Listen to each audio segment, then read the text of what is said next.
What's up everyone, it is Mr. M and I'm back today with a new video. I've got a collection update for you. Got a bunch of heavy hitters in here. Some reissues, some new releases from this year. Bunch of good stuff to talk about. And first up, I'm going to talk about Noisem. This has ceased to exist. I believe this is their fourth, maybe their third record. Put out on 20 bucks spin. 20 bucks spin just been coming out with all the heavy hitters as of the last couple of years. Can't go a video in anyone's collection update without seeing something from 20 bucks spin. Noisem's from Baltimore. This is their first album as a 3-piece. They were a 5-piece for a while.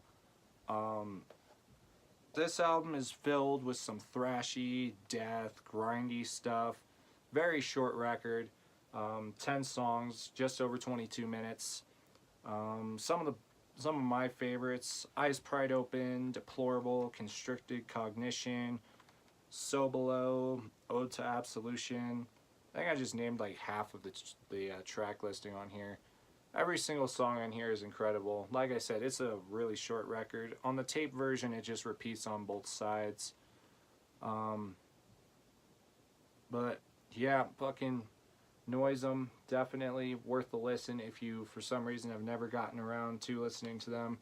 And I believe they are also on tour in North America right now. If they're coming near you, you get the chance to see them.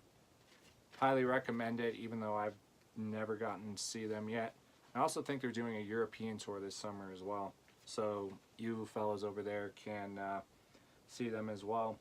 Next up, another 20 bucks spin release. This is Triumvir Foul with Urine of Abomination. Along with 20 bucks spin, it was also put out by Invictus Productions and the band's own label, Verasu Batlat, I think. It's right there for anyone who wants to correct me. The songs are all untitled. It's just 1 through 4. And it's pretty short as well. About 16-17 minutes. I got it on this piss yellow, which is a translucent yellow. It's also black, but I felt like given the album title, I'd get the yellow version, even though I think the black matches the album cover a lot more than this yellow does. Also comes with a printed inner sleeve. I don't know if these are some lyrics or what, but that's there. And you got the credits down there. And this promo picture is fucking incredible, I think. Triumvir Foul, for those of you who don't know, are from the Pacific Northwest. I even forget what state, either Portland, either Oregon or Washington. Both have incredible metal scenes right now. This is one of the best death metal records to come out so far this year, in my opinion. And the way it's produced, and with the electronic and noise elements added to it as well, it has this bestial sound, along with like a black and war metal type sound as well. And the noise is mostly used at the beginning and ending of songs to make the songs flow together, and because of that, I kind of wish that this was pressed onto a single side and then maybe had an etching on the B side or something like that, because flipping it, you know, it interrupts the flow of the record when it just flows so perfectly as this does. But yeah, I don't think this is anything too different from anything that they've done in the past, so if you like their previous stuff, I'm sure you're gonna like this. They get compared to Titan Blood a lot, which is definitely a fair comparison. And like I said, there's couple different labels you could pick it up from. Next up is a reissue. This is Incantation with Upon the Throne of Apocalypse. This is the rough mixes from what would become Mortal Throne of Nazarene. You got a printed inner sleeve with the story behind the record, and then the back side of the sleeve. And then the vinyl variant I got is silver with black splatter. I always love splatter vinyl. If I can get a colored variant of it and splattered's available, I usually try to get it just because I like the way that it goes when it spins on the turntable. But yeah, I don't really know what much to say about it. I mean, they're demo mixes of Mortal Throne and Nazarene, as I said. The track listing is different though. It's not in the same order as on that record, but you still got all the songs that were on there. Ibex Moon, Blissful Blood Shower, Iconoclasm of Catholicism, Nocturnal Dominion. All the same stuff, just a demo mix. And this was also when Craig Pillard was doing vocals instead of John McEntee. And those first couple of incantation records that he does are absolutely untouchable. I love a lot of the stuff that Incantation's done since he left, but those first couple of ones and this demo can't be touched. Next up, straight out of left field, but if you've been with this channel for a while, I'm sure it wouldn't surprise you that I'm showing you something like this. This is Amy Winehouse with Back to Black. Originally put out in 2006. And this version in particular was a 2007 reissue with an alternate artwork. The original one, I'm pretty sure she was standing up on, not laying down. But doesn't change the music. This is the album that has her biggest song, Rehab, which is the opening track. You Know I'm No Good, Me and Mr. Jones, Love is a Losing Game, the title track. No, I love Amy Winehouse's music. It's not poppy. It's soul and R&B influenced stuff that you'd expect from like the 50s or 60s. She was highly influenced by that type of stuff, and this to me it's a perfect record. You know, if I don't want to listen to punk or hardcore or metal, you know, Amy Winehouse is usually the first artist I go to, just because her music is so mellowed and chill out, and sometimes I like that more, even though I really love metal. Next up, Cannibal Corpse, The Undead Will Feast. This was put out by Floga Records. About a year and a half ago, I did a video about the first Cannibal Corpse box set, When Death Replaces Life. That had the first 7 Cannibal Corpse albums on cassette. And this one has the next 7. They're out of order, fuck. It has the next 7 from Gore Obsessed to the most recent Red Before Black, as well as the Worm Infested EP in there as well. Floga Records is from Greece. I've only opened the Worm Infested one so far. Comes on a translucent red shell.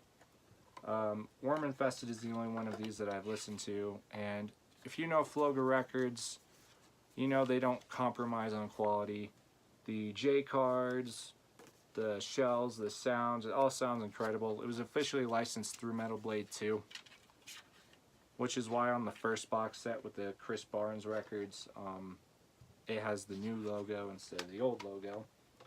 But yeah, if you don't want to pay for overseas shipping from Greece, I believe Hell's Headbangers had some. This got damaged in shipping, which is no fault of Floga Records, but if you want to minimize that, you could get it from Hell's Headbangers.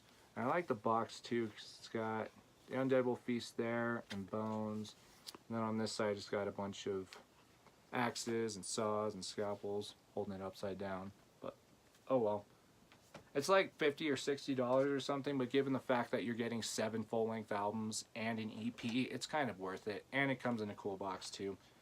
And, you know, if you're a Cannibal Corpse collector like I am, you're going to end up getting it anyway. Because now I actually have every single Cannibal Corpse album on cassette. And next up and last up for this album, I might end up talking about this quite a bit. This is Amon Amarth with Berserker. That's their new album that came out at the beginning of May. This vinyl version is a gatefold. Got a nice band picture there. You got the band members and credits and everything right there. Double LP. Comes with a printed inner sleeve with all of the lyrics on it. And the vinyl, to my knowledge, there's only 2 color variants of this. They were either limited to 250 or 500 each, I can't remember. The one I got is a black with red sort of haze in the center there. This is Amon Amarth's 11th album, I believe. Put out on Metal Blade Records, like usual. And I think this is Amon Amarth's best record in a while. And I loved the last 2, Deceiver of the Gods and Jomsviking, but this album is so much better than both those albums. It's a lot heavier, not saying that those last 2 records weren't, but it's a lot heavier. The melodies are still there. Those dual leads that you get from their guitarists, those are still there, obviously. Johan Hegg sounds as brutal as ever. I don't know what he did to step it up on this record, but he sounds absolutely incredible. As for the music, the first 2 songs we got to hear were Raven's Flight and Crack the Sky. Crack the Sky, I thought, sounded similar to the song Pursuit of Vikings off of Fate of Norns, I think. Not saying it's bad or a complete ripoff, but there's obviously striking similarities between the 2. Some other good ones, I think all of them are good, really. The Berserker at Stamford Bridge is kind of a slower song, which that's kind of good on sometimes, and Amon Amarth pulls that off perfectly. Mjolnir, Hammer of Thor, the songs Fafnir's Gold, which is the opening track, and then the song Ironside. There is a clean singing, spoken word type thing to it. It's just for a couple of lines. It's not like a whole verse or anything like that. Fafnir's Gold, more particularly, it sounds like spoken word. And then Ironside, it sounds like he's almost singing. But as I said, don't let that deter you. I don't think Amon Amarth will ever fully introduce singing to a record. But the way that they do it on here, it kind of makes Berserker seem like a concept album. I haven't been paying attention to the lyrics all that much, so truthfully, I wouldn't know. But after Jomsviking, which was a concept record, they said that this record wasn't going to be a concept one. But given the fact that he's added the spoken words and singing, and the way that the music just progresses through the album, you know, it kind of does sound like there's a story to it. And actually in the CD version there is a story behind the Berserker, which I'm not going to get into.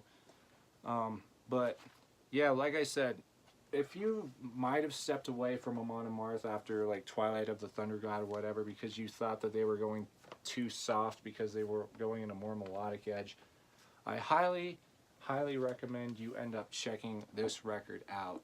Because like I said, it's heavier than the last few records. Johan Hegg still sounds heavy as all hell.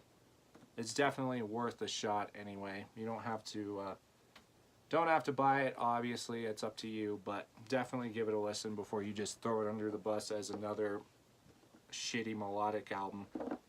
And I also got the box set for it, and this is the 5th album in a row, I think, that Amon Amarth has done some sort of special edition with it. And this one, it's not bad, but it's probably my least favorite of the 3 that I have. Comes in this big old fucking box. Got the track listing and the contents of it on the back.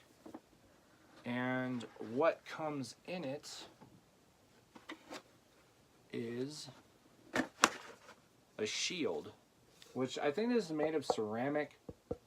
It's made of something sturdy if it's not ceramic. It's very well made.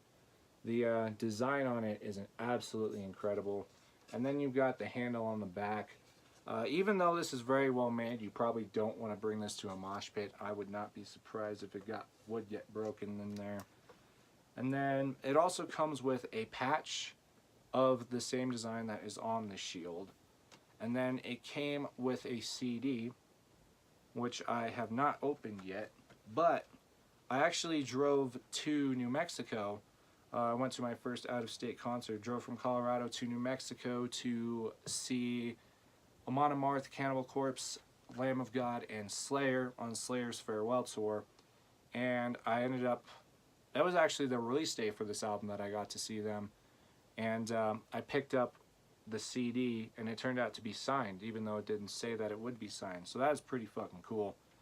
So the signed copy is staying in this box set, and then the other version I obviously will open at some point, and then I'll probably just throw it in my car or something like that so I can listen to it whenever I want. So yeah, that is going to conclude this album. Links to what I can find will be down in the description below. Thank you for watching, commenting, subscribing, all of that, and I will catch you in the next video.